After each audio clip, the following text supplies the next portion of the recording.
Ito na naman ang mainit na balita mula sa mundo ng politika. Isang kontrobersyal na akbang sinagawa ng palasyo matapos ang ulat na ilang matataas na opisyal ng militar na umano'y kritikal sa administrasyon ni President Coutinho Norte Jr. ay biglang sinibak sa kanilang mga posisyon. Ayon sa mga ulat, hindi lamang sila tinanggal sa serbisyo kundi pati ang kanilang mga benepisyo ay inalis, dahilan para umani ng iba't ibang reaksyon mula sa publiko at mga taga-subaybay ng isyong militar. Kinumpirma ng Malacanang na may ginawang reorganization sa isang sangay ng Armed Forces of the Philippines. Bagaman walang tahasang inamin na may kaugnayan nito sa politika, ilang insider ang nagsabing ang mga opisyal na sinibak ay kabilang umano sa mga matagal nang nagpapayag ng hindi pagsang-ayon sa ilang pulisiya at kasalukuyan ng administrasyon. Kabilang ang mga isyong may kinalaman sa seguridad at foreign policy. Ayon sa isang retired general na tumangging magpakilala, delikado ito kapag sinimulan mong tanggalin ng mga opisyal dahil lang sa hindi sila sang-ayon sa iyo, nawawala ang prinsipyo ng check and balance sa loob ng militar. Samantala, may ilan ding nagsasabing prerogatibo ng Pangulo ang pagtatalaga at pagtanggal ng mga opisyal, lalo na kung ito ay para sa ikabubuti ng serbisyo. Sa ngayon, wala pang opisyal na listahan ng mga general na apektado ang nilabas ng AFP, ngunit tiniyak ng Malacanang na ang lahat ng kilos ay alinsunod sa batas at may sapat na batayan. Ngunit sa gitna ng mga kaganapang ito, mas lalong lumalakas ang panawagan para sa transparency at respeto sa institusyon ng sandatahang lakas ng Pilipinas. At yan nga ang mga balitang ating pagkakatutukan, at kung bago ka pa lamang sa aking channel ay huwag kakalimutang mag-like, share and subscribe para updated ka sa aming mga bagong balita dito sa Tatak Pinas.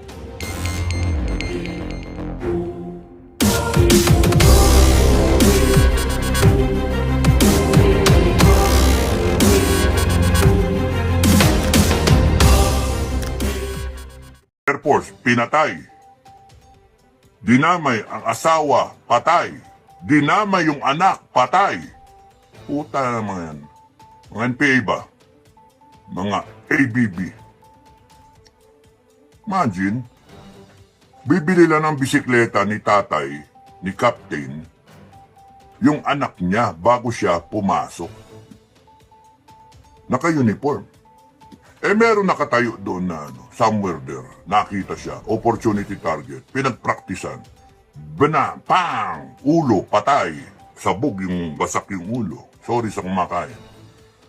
Sigaw yung asawa. Wah! Bang! Patay. Iyak yung bata. Wah! Daddy, mommy! Bang! Patay yung bata. Sabi ko, tama ba yun? Sabi ng mga bata ko, ex-convict. Ex-convict. Putang na niya, sir. Walang buti yan. O anong gagawin natin? Ubusin natin. Gusto nyo? Yes, sir. Ubus. Ubus. That was a long time ago. May spatter ako eh. May tagaturo. Isang rebel returnee. Ay. Miguel Rafael Gisado. Kahit lahat halos Duterte, bakit naiwan yung 7? Ewan ko nga, yun yung tanong ko. Kasi yung weight ng boto mo kay Bato at kay Bongo at kay Marcoleta, pantay-pantayan pagka nag-black voting ka. Kung binoto mo yung 3 at iniwan mo yung 7, yung 3 lang binoto mo, at binoto mo si Bamakino, si Kiko, si Lacson, sorry sir ha, hindi, nag-ano lang ako, nag-logical explanation na ako. At yung iba pa, Pia Cayetano, it's not that I have anything against with you people, but the thing is, you bought a Bongo, a Bato, and a Marcoleta. These are top-notch defenders of Duterte. Now, boboto mo yung 3, boboto mo yung 10, Duterte. Kahit nga si Philip Salvador, tangay mo. Pero yung isa pang glaring dyan, wala yung 2. Attorney Vic Rodriguez and Kibuloy. Pastor Kibuloy, wala yung 2. So something is really telling me na dinoktor to bago ako bumoto, tapos na yung eleksyon. Ayos na.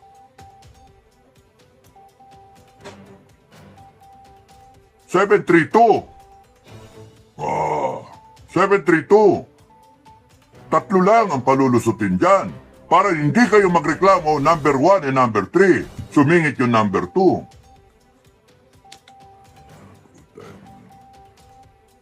in-endorse ng INC, nothing against the INC, in-endorse ng INC.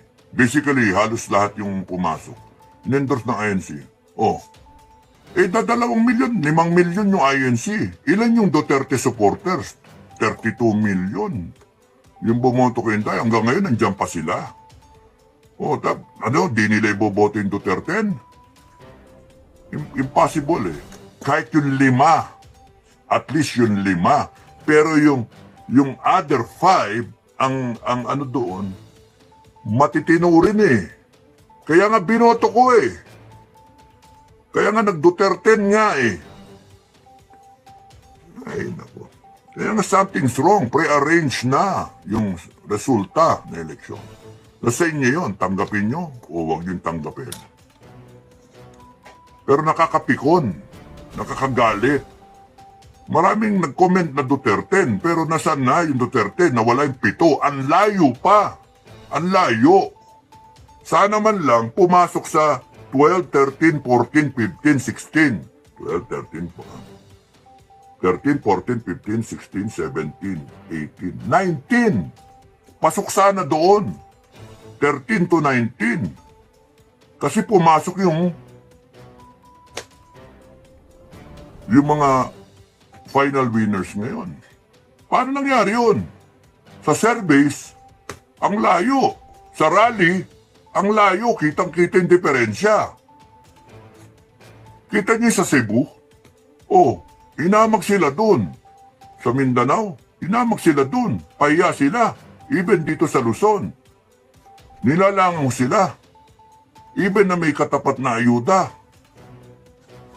Pero bakit nagkaganon? Yun yung pre-arrange na. Kaya nga wala na akong tiwala sa computer. Na elections.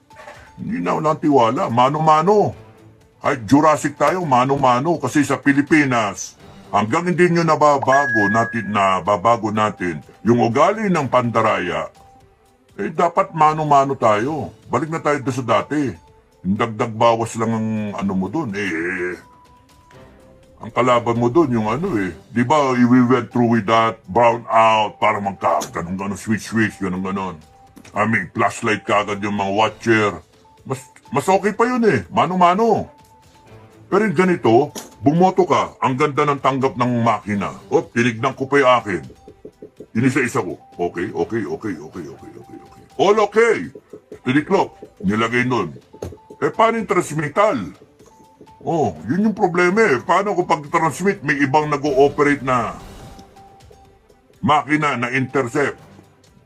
Puta na. Time out! Intercepted!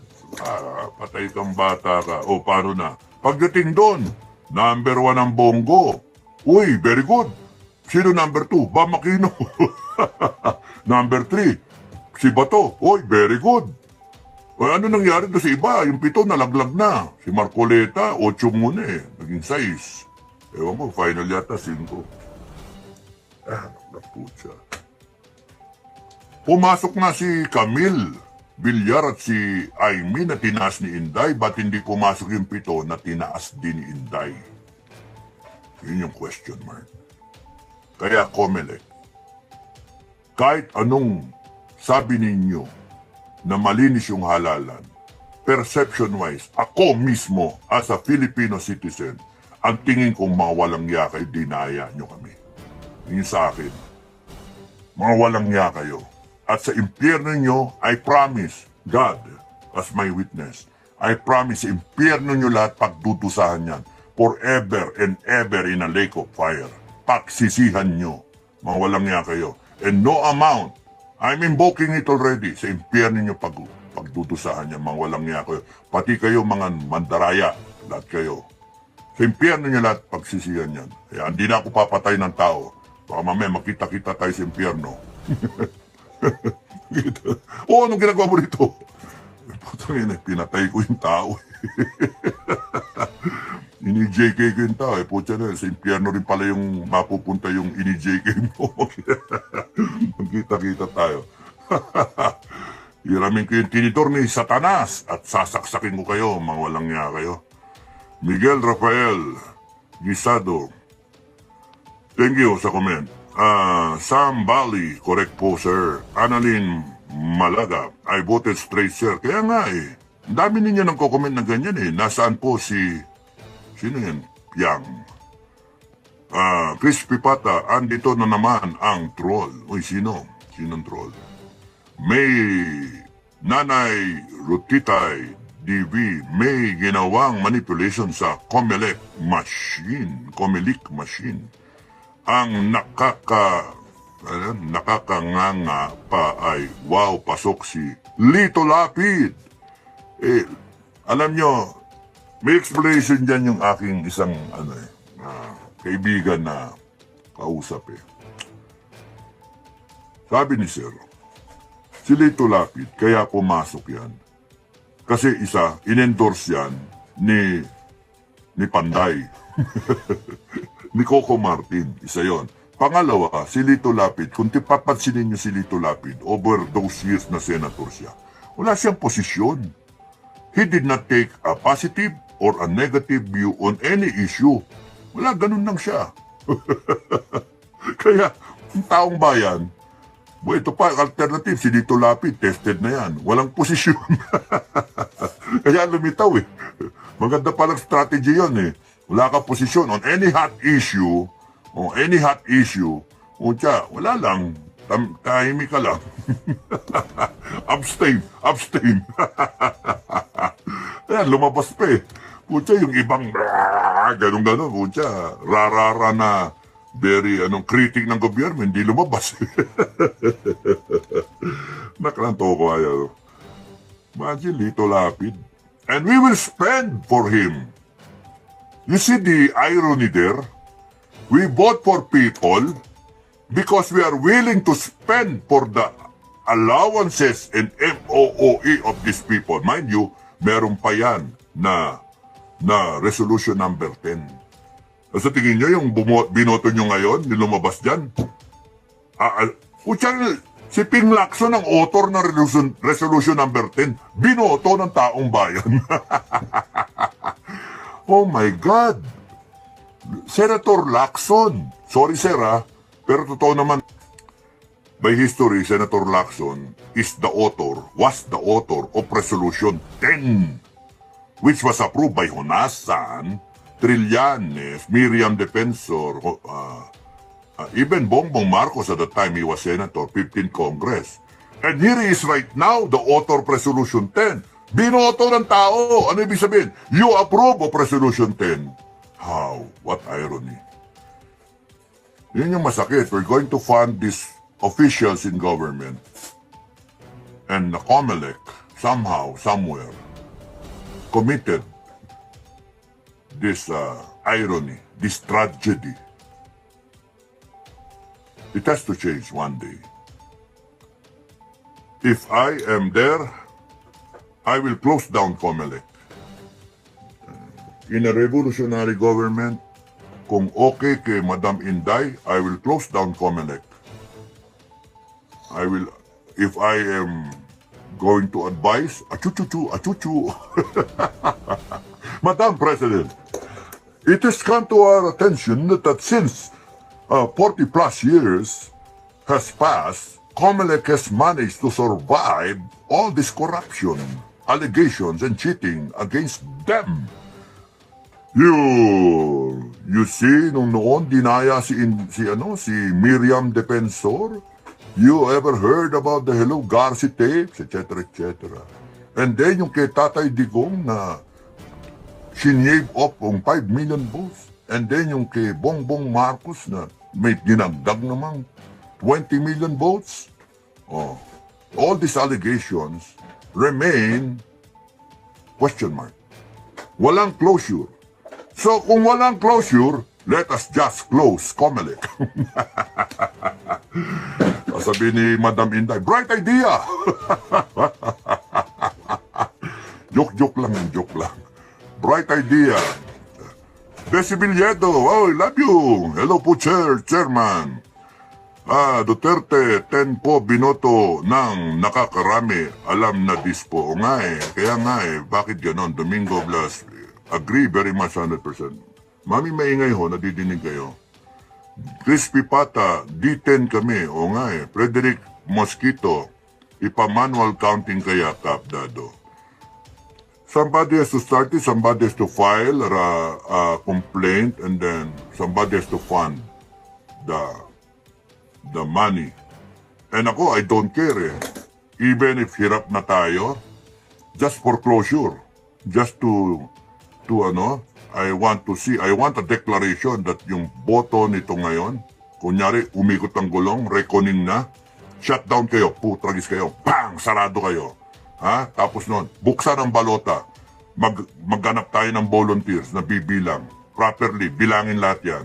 Puta ng mga makina yan. Pagka napatunayan ko na dinaya niyo yung boto, wala ng automated elections, panay manual na, hanip kayo.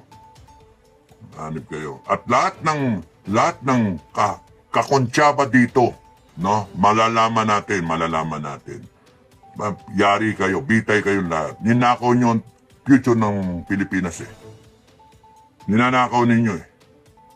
Dapat yan, bitayin kayo talaga in public para hindi na kayo pamarisan, para in the future wala na. There's a statement of the Filipino people na hindi na kayo pamarisan. Mga hinayupa kayo. Ginagawa nyong babuyan eh, ang ating eleksyon eh. Pabobotohin nyo pa kami, dadayain nyo lang kami. Mga hayop kayo. Sige, naggago nyo kami.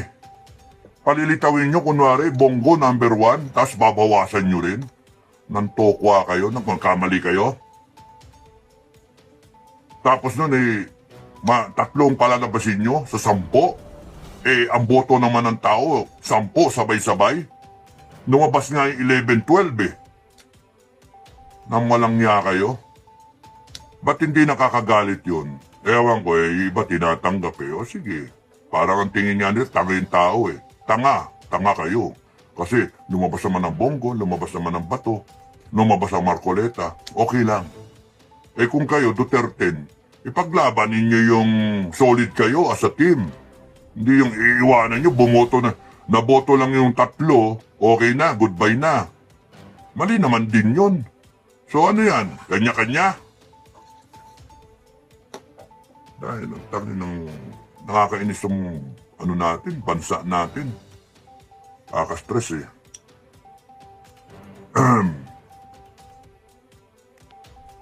Ganun lang, pagka may manual counting yan, somebody has to file a complaint and then it has to be approved by COMELEC.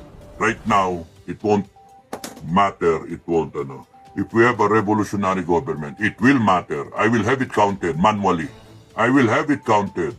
Even it will take 1 year, I will have it counted so that we can declare a closure. 2025 election was cheated. The people were cheated and this is the actual results. So that makikita ko sino talaga ang totoong karapat-dapat nanalo hanggang sa party list. Puta na, gulat ako. Talo ba yung Epanaw? BG? Paano nangyari yun? Paano nangyari yun? Milyon-milyon yung FGF eh. Paano nangyari yun? Ako'y nasaan ko nga, panalo yung mista ko eh. Nasaan ko nga na si Bukay uupo eh. Dahil yan? Nasaan ko, panalo si Doc Lorraine eh. Love you. Nasaan ko, pati si Eric Celis eh, upo eh. Ano nangyari? Puta pa relay cleaning. Ano nangyari? Kaya nga ito I want it counted. Manual, lahat. All 68 million. I want it counted. Yung sa akin.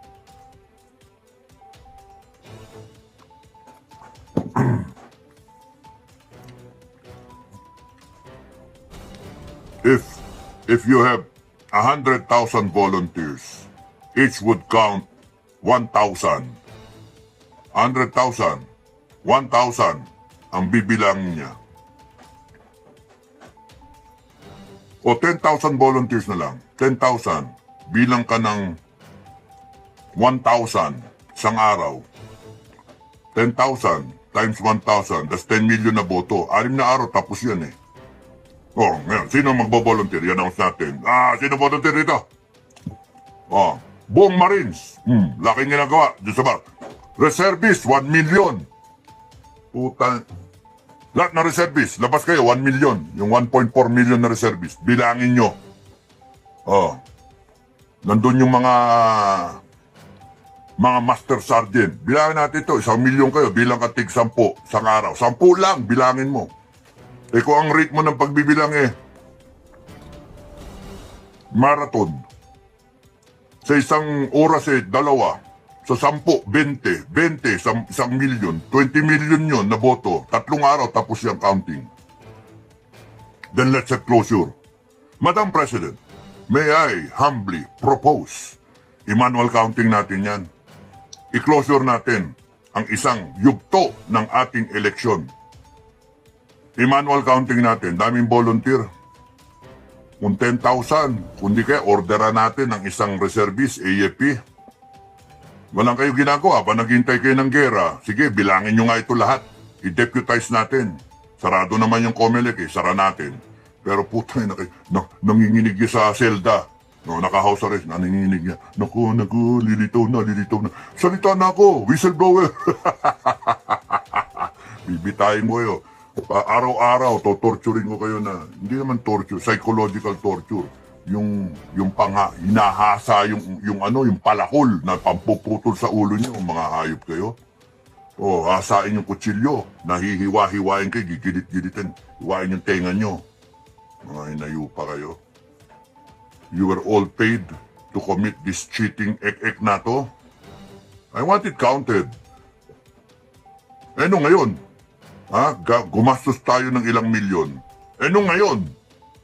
Kahit gumastos ako ng allowance lang allowance kayo, kain-kain, budel fight na lang tayo sa kain. I want it done na closure. It can be done. Anak ng toko 10,000 people counting so many ballots a day. 10,000 sa 10 nga Oh, dagdagan mo isang zero. 10,000 sa 100. Imagine ilang araw yan, kahit 1 buwan lang tapos na yan. Kung 100,000 na volunteers, kunyari, isang buong Marines, no? O buong SOCOM, yung mga maasahan ko na unit, no? O isang division, o isang area command ng AFP. Bilangin natin to, mano-mano, mga kabagang, no? Bilangin natin to. Gusto ko lang ng closure. And I want all decisions coming out of this as a result of what we find out. Tarantado kayo. Pa-supervise natin kay Glenn Chong o kaya kay Atty. Respicio, other duties as Vice Mayor. Supervise sa inyong mga election watcher. Ayusin natin to. I want it declared. Yung closure ba? Kung ano pa yung pwede Pwede nga bulin to. Sariwa pa to 2025 na elections. Manual counting, tignan natin. Bikot ang gulong kunwari, buksan lahat yan, dinti kayo. Gusto kong makita kung dinaya nyo kami o hindi. And then I will declare na wala ng automation. Wala, dinadaya ng natin sarili natin Ginagago nyo Pilipino boboto kami dadayain nyo. Meron na kayong pre-arrange na resulta ng mga inan nyo. Inan nyo talaga. Ginago nyo kami. Yung mga nasa abroad mag-online voting. Iba yung resulta Yung mga actual na may pinapasok paglabas iba na yung resulta Yung mga report niyan, dayaan. Anong gago kayong meron na kapwa Pilipino yung gagaguhin ninyo? It has to stop. Manual counting is a good idea. Subukan nyo, kunyari, revolutionary government. Sinong abla?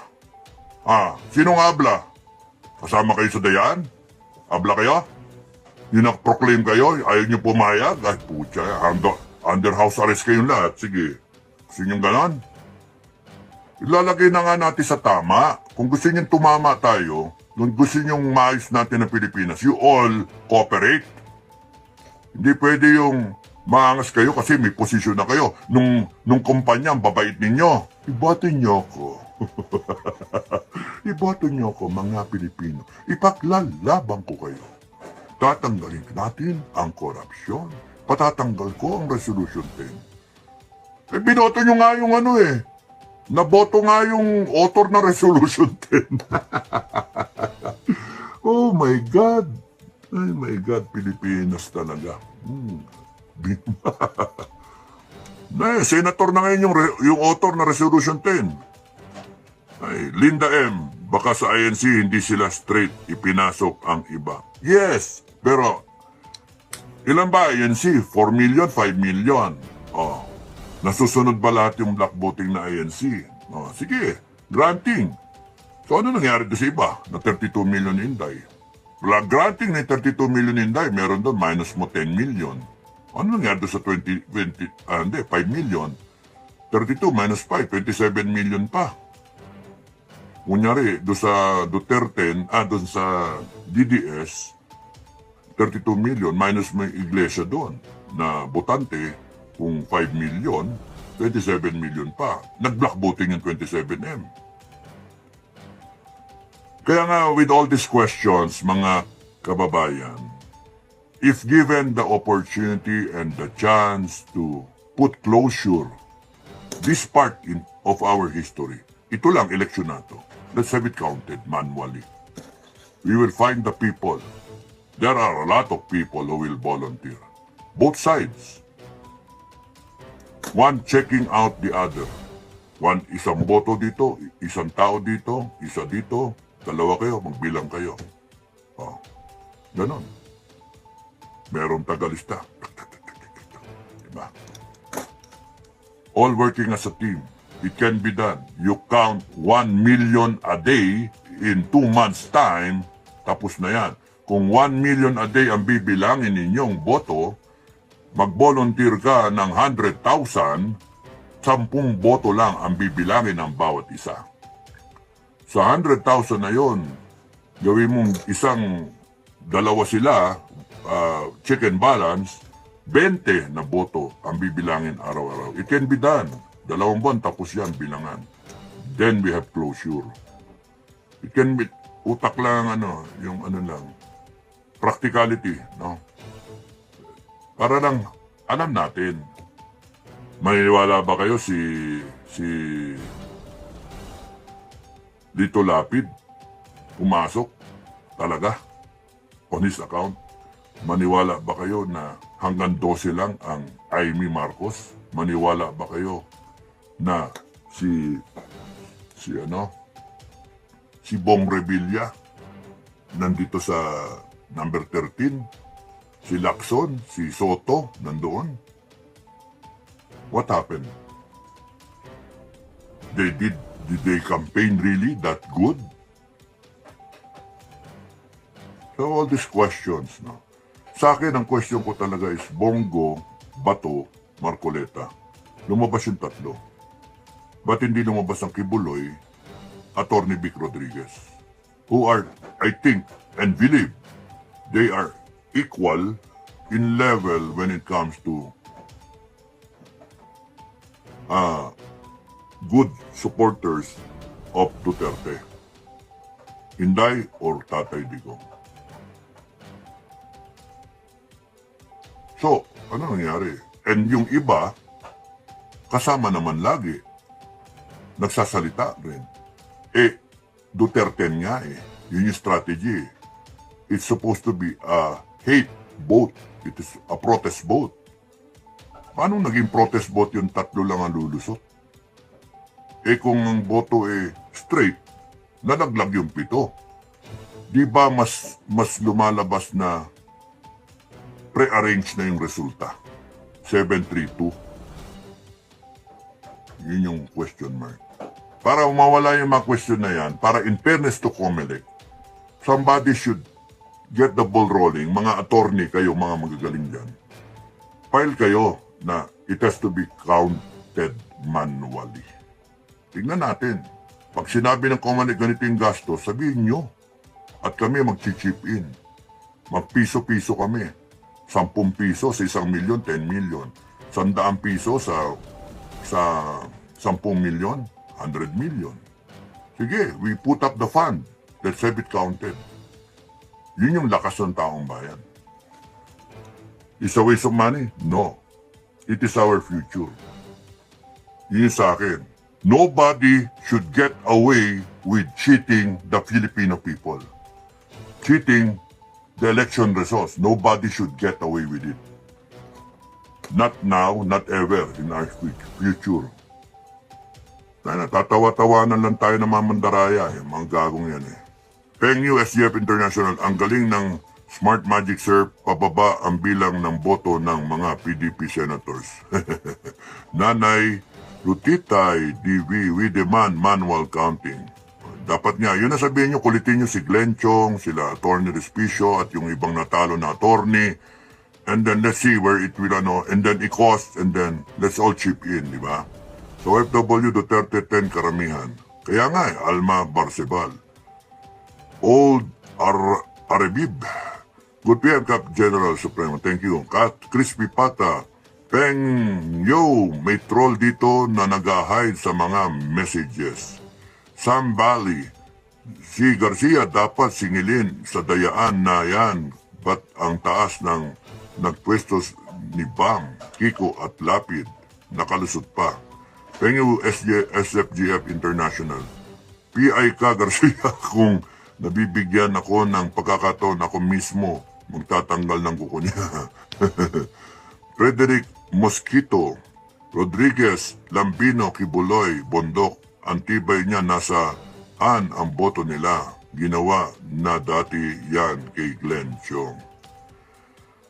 Hay, Lambino, magaling si Lambino. Binoto ko siya. 10 nga eh.